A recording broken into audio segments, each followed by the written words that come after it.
This weekend, Empire Comics presents the big clearance sale, November 20th through the 23rd, Thursday through Sunday at all 3 Empire Comic stores. Get a big 20 to 50% off on all comic book back issues, 10% off on all posters, 10% off on all Dungeon and Dragon games and accessories. There'll also be collector sets and special discounts all over the store. Empire Comics big clearance sale, 3 stores. Sale ends November 23rd, so come in and save.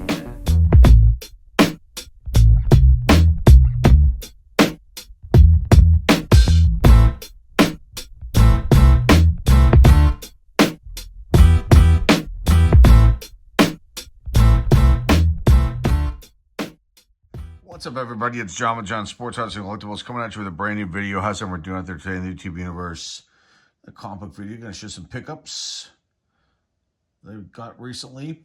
Got 4 Bronze Age here and 1 Silver Age.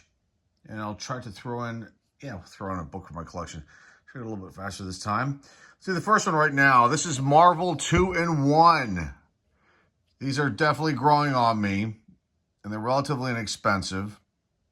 And they're really nice pickups when you can find them in good shape. You got Marvel 2-in-1, issue number 48, presents The Thing and Jack of Hearts.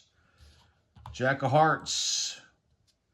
The Avengers, the Defenders, and first appeared in the Deadly Hands of Kung Fu, issue number 22, which came out in March 1976. Got this one here. You got Chick Stone did the cover, a name that I had not heard of before for some reason. Did a lot of work on early Fantastic Four books, and I will put a link down below in the description to old Chick Stone, who passed away, I believe, in 2000. Pretty interesting comic book artist that I honestly wasn't even aware of. I thought I knew all the names. That's another one that just popped up, and never seen it before and looked it up. I'm like, holy smokes, this guy had some good history. You got the title here, My Master Machine Smith. The release date for this, October 31st, 1978. Cover date, February 1979. And that's pretty much it. You got featured characters, The Thing, Fantastic Four, Jack of Hearts. Supporting characters, the Yancey Street Gang, I love it. The antagonist of the corporation, Machine Smith, and Mr. Carnation. Marvel 2-in-1, issue number 48. Other people involved in this book, Mario Sen, Gaspar Saladino, Elaine Heine. Those are all the artists. The writer was Bill Mantio.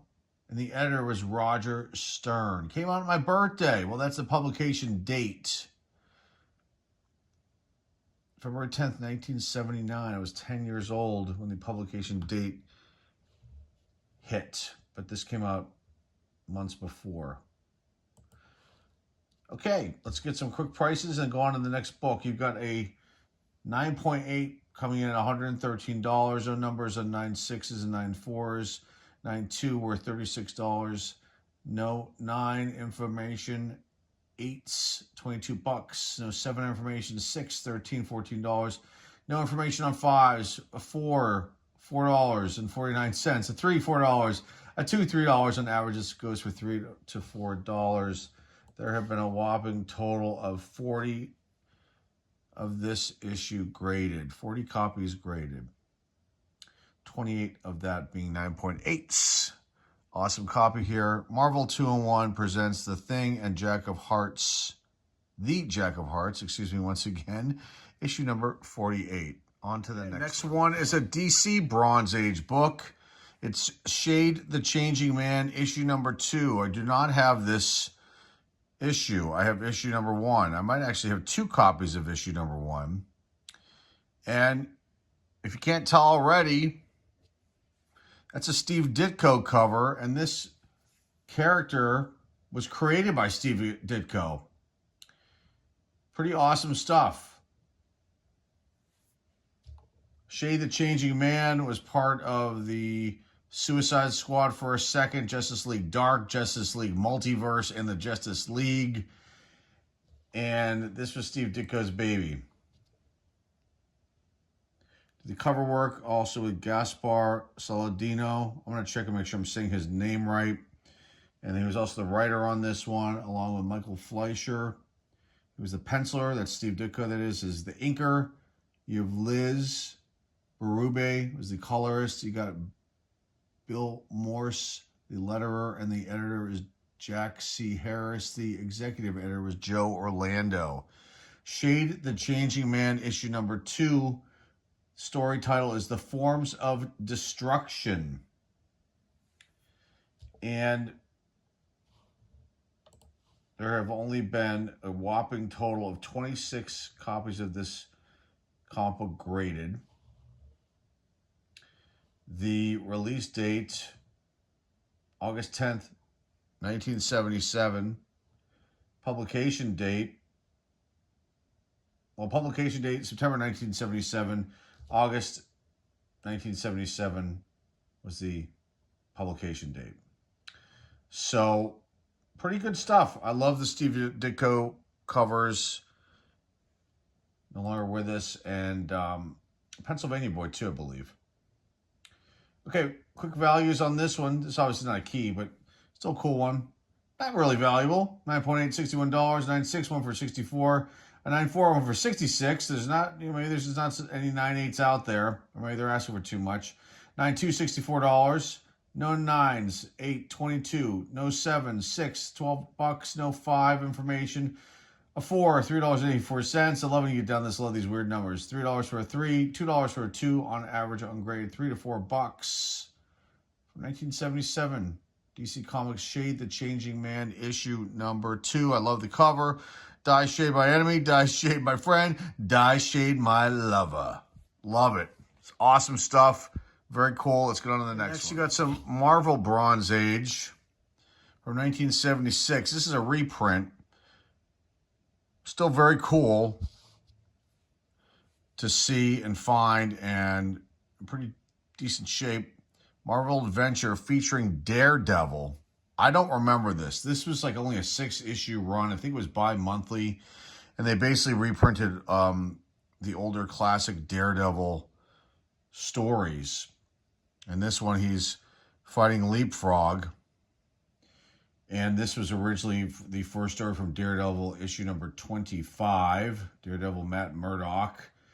And you got Foggy Nelson here, Karen Page. And this is like Leapfrog's first appearance. It is a reprint, but still pretty cool. Spider-Man shows up.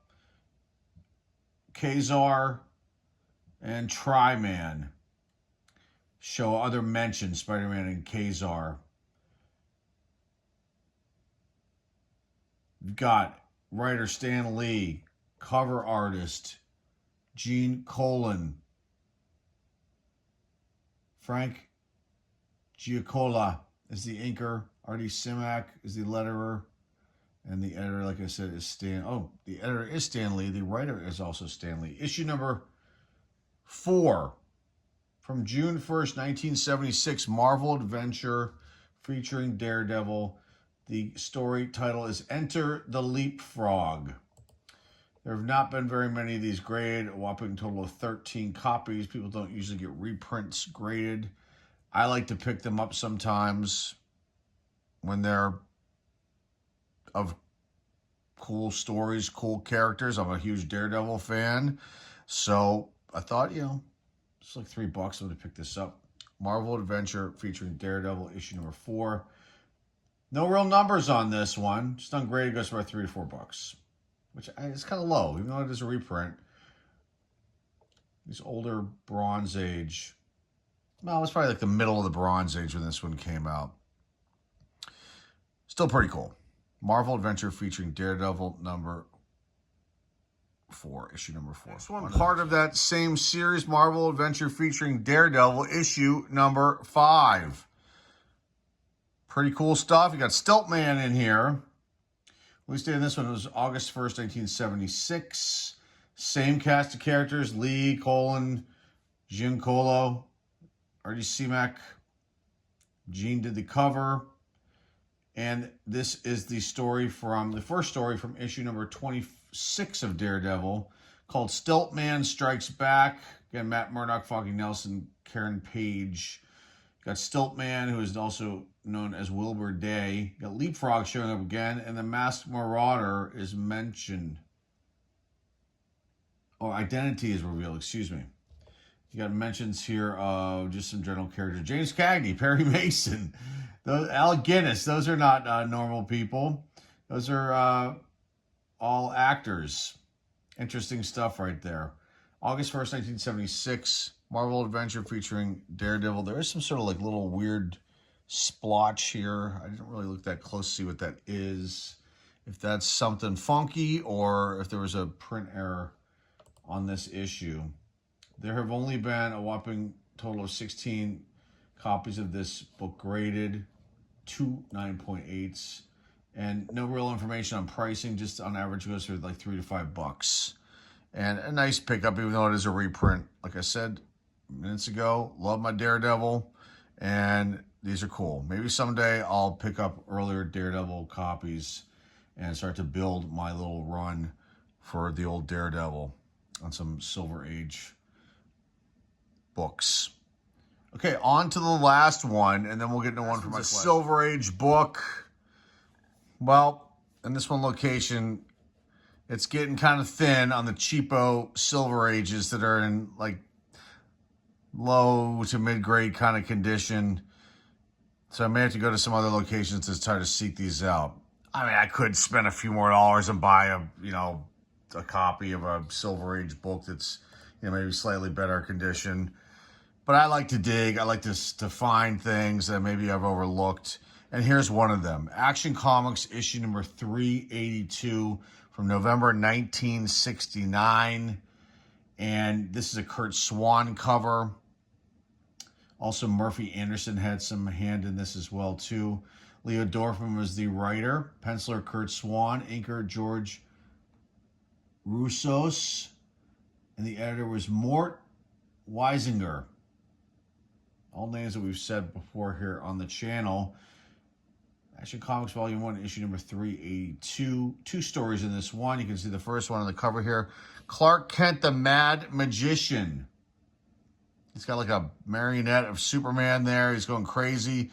I don't know who that is up in the box right there. Poor Kent. He quit his reporter job to take up magic, and he's gone bananas. I think that's hilarious. There's another story in here. Legion of Superheroes. Kill a friend to save a world. This has got some spine ticks. It's got a little bit of wear here, around. But it's a low-grade book, probably 3. Maybe I could squeeze a 4 out of it. The back needs to be clean, but there's some discoloration of the white on the back. I may not be able to get anything out of it. It's got like off-white to cream pages. I mean, these kind of books, sometimes comic book shops charge a lot for them because they're old and, the condition's like tolerable. And sometimes you throw them in these $3 bins. I don't think you're going to find these in $1 bins. But $3 bins, you'll find these sometimes, and they're worth picking up. I don't have this issue. This could be a little bit of a project for me. I don't know if I can resurrect this, but I could at least make it look semi-presentable, give it a nice clean press, and see if this would ever get graded. And it would be a low grade, and it wouldn't fetch a lot of money, but it might be cool to add it to the inventory of graded books. Okay. November 10, 1969 is the publication date. Price on this, if this was a 9.8, be worth $542. 9/2/80, an 8.53, a 6.28, a 4, $11 to $12, and on grade about $8 to $9. Raw, not a key. It's a low grade book. 3. I don't think I can get a 4 out of it because all these spine ticks are here. But it's just a cool one, and like I said, it's hard to find Silver Age books in some of these locations that I go to for cheap. I mean, I find them, but they're like, look like they were run over by a trade. Like I always say, and you've seen little snippets I've shown. Some are missing covers. Some have just looked like they were gnawed on corners by a rat. I mean, it just goes on and on and on. And then occasionally you'll find a good one, and then you'll find, if you're lucky, you'll find one in this kind of condition. I could go and start paying a little bit more. And maybe I will to get specifics, and I have. But I try to stay within a budget each time I go to these shops, and I like to get a few books so I can showcase them, not just one. That's all I've got for these. Let's get into one from my collection. Hang tight. Let's close this out. Here is a book from my collection. This is definitely an oddball one, an underground book. The Fabulous Furry Freak Brothers. This is a reprint. This originally came out in 1974. This is the reprint from 1975. And I actually have numbers on this book. It's actually going to be pretty valuable. So the Fabulous Furry Freak Brothers, you can tell it's a big old stoner comic book. It fits with the times of the early 70s without a doubt. This ran from 1971, it says to 1997, but I honestly don't remember seeing this past this issue. It's created by Gilbert Shelton. And this whole series, is just about recreational drugs, in particular marijuana, the Mary Jane. And then they, satirize the counterculture and all these issues. And Fat Freddy's cat appears in many of the stories, spinning off his own cartoon strip, which appeared as part of the Freak Brothers comic page. So I bought this at a head shop, waterbed store that's been long gone, called Heads Together here in Pittsburgh, Pennsylvania. And this must have been sitting, because I think I bought this in 1979, 1980, and I was able to convince my parents to pick this up, and they didn't even know what it was. And they said, okay. I knew what it was. Oh, there was also an animated TV series of this that Tubi had out in 2021, which I didn't even know about. But there's Fat Freddy's cat. Let's take a quick look at this. This has got a little bit of wear. It's probably like a mid-grade 6, something like a 6. Maybe I can squeeze a 7 out of it. I definitely read this one. It's black and white. Might be some nudity, so don't be offended if you see that in here. There's Fat Freddy's cat right there. There's some racist stuff in here too. The artwork's actually really cool, I must say. There's Fat Freddy's cat down below. And I'm sure there'll be some other bad stuff in here. We'll just try to go through it really quick. And you can see right there, no holds barred in this kind of comic book, this underground comic book. But pretty sweet. And I think this is a pretty cool one. I think I've shown this. This was one of my reveals for the collection long box reveals, and somebody made a comment on this one that this was a good one to have. Rip Off Press put this out. You can see there's some foxing here, all along here. So this must have been exposed to something at some point. My guess is maybe, I don't know, moisture or heat or something hit this up here. So there's no real ads in this book at all. And that's a takeoff on a famous painting, but I can't remember the name of it. It's pretty wild. So there you go. You got the Freak Brothers, the Fabulous Furry Freak Brothers, issue number 4 from 1975. Very interesting stuff.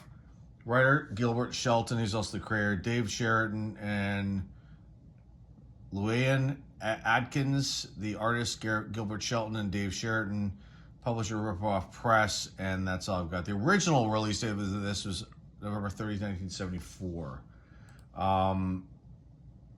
Now, the information I have here is from 1975. A 9.8 were $300, 9.265, an 8.38, a 6.22, a 4, $3.25.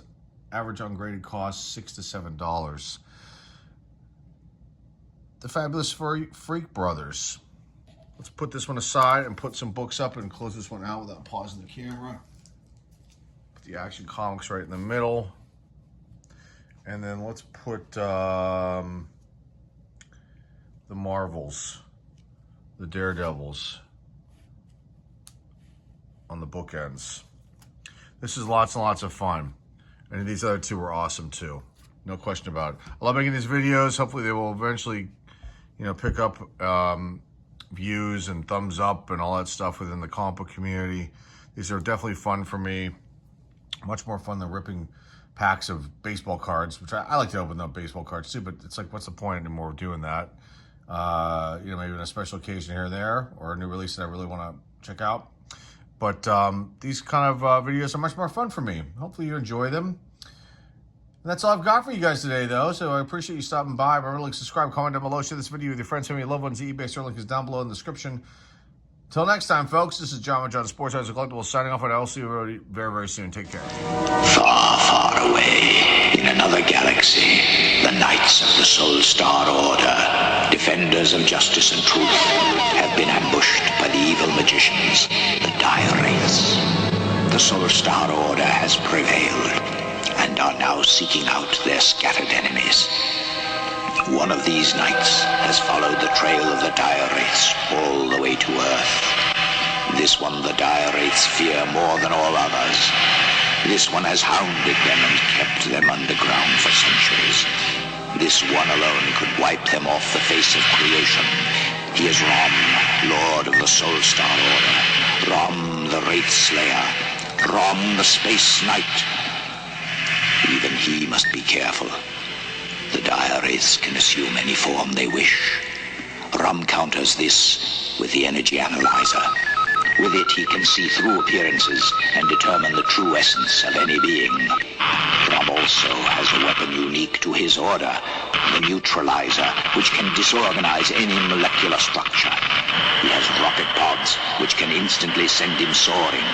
He has a translator through which he can communicate with any intelligent being in the universe, and his respirator allows him to breathe in any atmosphere. Rom, Lord of the Soul Star Order. Rom, the Wraith Slayer. Rom, the Space Knight. A microelectronic creation from Parker Brothers.